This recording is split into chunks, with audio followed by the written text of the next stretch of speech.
विद्यार्थी मित्रमैत्रिणींनो, माय मराठीच्या ह्या प्रांगणात तुमचं सहर्ष स्वागत। आज आपण आपल्या मराठीच्या पाठ्यपुस्तकातील संतवाणी शिकणार आहोत। मुलांनो, महान संतांची भूमी असलेला हा आपला महाराष्ट्र मध्ययुगात अनेक परकीय आक्रमणांनी होरपळला होता। माणसे आपला स्वाभिमान विसरून गेली होती। धार्मिक कर्मकांडाचा अनाचार माजला होता। अशा वेळी समाजाला जागे ठेवण्याचे कार्य संतांनी केले। विठ्ठल भक्तीच्या झेंड्याखाली सर्वसामान्यांना वारकरी संप्रदायात एकत्र आणले। 17व्या शतकात होऊन गेलेले संत कवी संत तुकाराम हे संत परंपरेतील कळस म्हणजेच उच्चस्थानी मानले जातात। त्यांची कविता म्हणजे अभंग रचना सर्वसामान्य माणसांचे जीवन व्यवहार आणि ईश्वर भक्ती यांना योग्य रीतीने जोडण्याचे कार्य त्यांनी केले। नीतीने वागावे, प्रेम वाढवावे, दया दाखवावी, सर्व जीवात ईश्वर पहावा असा उपदेश त्यांनी केला। ते थोर समाजसुधारक देखील होते बरं का।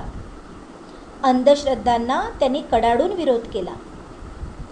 त्यांचे संपूर्ण नाव तुकाराम बोल्लोबा अंबिले। त्यांचा जन्म 1608 साली तर मृत्यू 1650 साली झाला। त्यांचे काही अभंग म्हणजे सुंदर भावकविता आहेत। भेटी लागी जीवा या अभंगातही मनाला लागलेली ईश्वराच्या भेटीची ओढ साजेशा उदाहरणाद्वारे वेगवेगळ्या दृष्टांतातून, मुलांना दृष्टांत म्हणजे उदाहरणाद्वारे त्यांनी व्यक्त केली आहे। चला तर मुलांनो, आता आपण भेटी लागी जीवा या अभंगाचा भावार्थ समजून घेऊया। भेटी लागी जीवा लागलीसे आस, पाहे रात्रंदिवस वाट तुझी। या आर्त ओळीतून संत तुकाराम विठ्ठलाला उद्देशून सांगतात, हे विठ्ठला, हे विठुराया, माझ्या जीवाला तुझ्या भेटीची ओढ लागली आहे।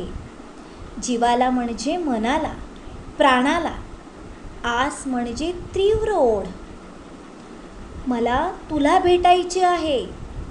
मी दिवस रात्र सतत तुला भेटण्याची आतुरतेने वाट पाहत आहे। तुकाराम महाराज परमेश्वराला भेटण्यासाठी आतुर झालेले आहेत। हे सांगताना ते पुढील उदाहरण देतात, पाहूया हं। पौर्णिमेचा चंद्रमा चकोरा जीवन, पौर्णिमेचा चंद्रमा चकोरा जीवन, तैसे माझे मन वाट पाहे।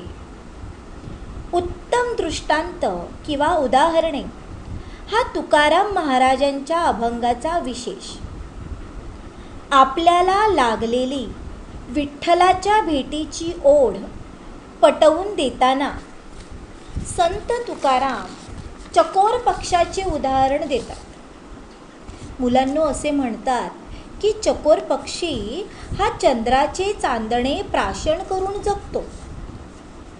पौर्णिमेचा चंद्र हेच त्याचे जीवन असते। संत तुकारामही विठ्ठलाच्या अमृतमय दर्शनासाठी आसुसलेले आहेत। चकोर पक्षासारखी त्यांची मनस्थिती विठ्ठलरूपी पूर्ण चंद्राचा शोध घेत आहेत। मुलांनो, इथे चंद्रमा म्हणजे चंद्र आणि तैसे म्हणजे तसेच, त्याप्रमाणे पुढील दृष्टांत बघा। दिवाळीच्या मुळा लेखी आसावली, दिवाळीच्या मुळा लेखी आसावली, पाहतसे वाटुली पंढरीची। मुळा म्हणजे निमित्ताने, कारणाने। लेकी म्हणजे लेक माहेरवाशीण. वाटुली, वाटुली म्हणजे वाट बघणे, वाट पाहणे. मुलांनो, मुलगी सासरी गेली की ती आईवडिलांच्या लाडाकोडाला पारखी होते. दिवाळीच्या सणाच्या निमित्ताने माहेरी जायला आसुसलेली असते. माहेराहून आमंत्रण येण्याची ती वाट बघत असते. आपल्याला माहेरी नेण्यासाठी कुणीतरी यावे अशी तिची मनापासून इच्छा असते. आईला भेटून आपल्या मनीची गूज तिला सांगू, बाबा आपले खूप कौतुक पुरवतील. संसाराच्या जबाबदारीने थकलेले मन शांत होईल अशी इच्छा सासूरवाशिणीच्या मनात उचंबळत असते. मुलांनो, संत तुकारामांच्या मनाची अवस्थाही अगदी अशाच सासूरवाशिणीसारखी झाली आहे बरं का. विठू माऊलीने आपल्याला पंढरपुरास न्यावे, लेकीप्रमाणे आपले माहेरपण करावे. पंढरीनाथाने भौतिक जगाच्या सासूरवासातून आपल्याला मुक्ती द्यावी अशी आळवणी ते करत आहेत. मुलांनो, पुढील दृष्टांतातून आई आणि बाळ ह्यांचं नातं स्पष्ट करताना कवी म्हणतात, भुकेली वा बाळ अति शोक करी, भुकेली वा बाळ अति शोक करी, वाट पाही उरी माऊलीची. भुकेलिवा, भुकेलिवा म्हणजे भूक लागलेले. अति, अति म्हणजे खूप, पुष्कळ. शोक करणे, शोक करणे म्हणजे वेदनामय आक्रोश करणे. उरी, उर म्हणजे उरात, मनात. माऊली, माऊली म्हणजे माता, आई. तान्ह्या बाळासाठी आई हेच त्याचे विश्व असते. पडता उठता रडता कडेवर घेणारी आई त्याचे सर्वस्व असते. भूक लागली की बाळ व्याकुळ होऊन आक्रोश करते. आईने आपली हाक ऐकावी व धावत येऊन आपली भूक शांत करावी. आपल्या पदराच्या सावलीत तिने आपल्याला धरावे अशी इच्छा बाळाच्या त्या रडण्यातून व्यक्त होत असते. तुका म्हणे मज लागलीसे भूक, तुका म्हणे मज लागलीसे भूक, धावूनी श्रीमुख दावी देवा, धावूनी श्रीमुख दावी देवा.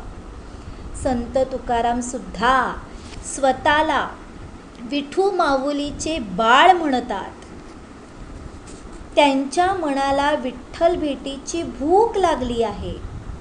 श्री विठ्ठलाने आईप्रमाणे धावत येऊन साक्षात्कार घडवावा, दर्शन देऊन भेटीची भूक भागवावी अशी आळवणी ते करत आहेत.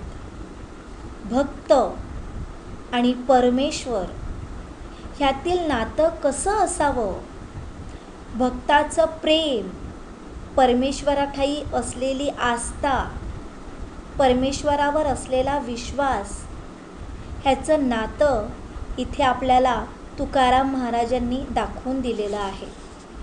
मुलांनो, ही कविता आता आपण तालबद्ध भावगीतामध्ये ऐकणार आहोत.